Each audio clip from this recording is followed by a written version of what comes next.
ایک بزرگ فرماتے ہیں میں نے دعا مانگنے کا طریقہ اپنی بیوی سے سیکھا۔ دعا مانگنے کا طریقہ اپنی سیکھنے والے تو اپنے بچوں سے بھی سیکھ لیتے ہیں، سیکھنے والے تو ہر ایک سے سیکھتے ہیں۔ وہ کہتے ہیں میں نے دعا مانگنے کا سلیقہ اپنی بیوی سے سیکھا ہے۔ حضرت وہ کس طرح؟ فرمانے لگے میری بیوی نے نا مجھے کوئی کام بتایا، کچھ پیسوں کی ضرورت کے لیے کہا، تو میں نے اسے کہا کہ بھئی ابھی میرے پاس نہیں ہے، کچھ دنوں میں آتے ہیں تو میں دے دوں گا۔ عورتوں کی عادت ہوتی ہے وہ بار بار یاد کراتی ہیں، 2-4 دنوں کے بعد پھر اس نے کہا حضرت وہ میں نے کہا تھا کچھ پیسے، میں نے اسے کہا کہ ابھی میرے پاس نہیں ہے، کچھ دنوں میں ملتے ہیں تو میں تمہیں دے دوں گا۔ اس نے کچھ دنوں کے بعد پھر کہا حضور وہ میں نے کچھ پیسے کہے تھے۔ فرماتے میں نے ڈانٹ دیا، میں نے کہا کہ کیا تو روز مجھے شرمندہ کرتی ہے، کہا نا میرے پاس نہیں ہے، ہوں گے تو دے دوں گا، تو روز یاد کراتی ہے۔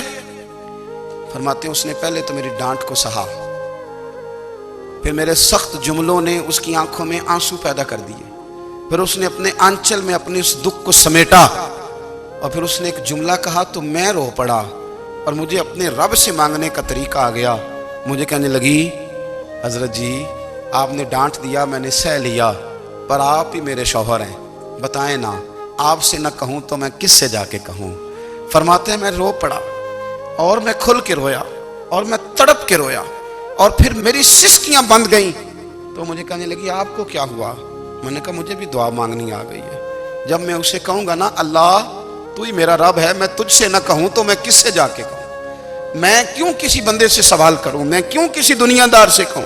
میں تیرے بندوں کا، نیک بندوں کا وسیلہ لے کے، تیرے محبوب کی غلامی لے کے تیری بارگاہ میں آیا، تجھ سے نہ مانگوں تو کس سے مانگوں؟ سمجھ آ گئی ہے جب میں اس رنگ میں مانگوں گا تو پھر رب میرے اوپر بڑا ہی فضل فرمائے گا، وہ میرے اوپر بڑی رحمت کرے گا، وہ میرے لیے آسانیاں کرے گا۔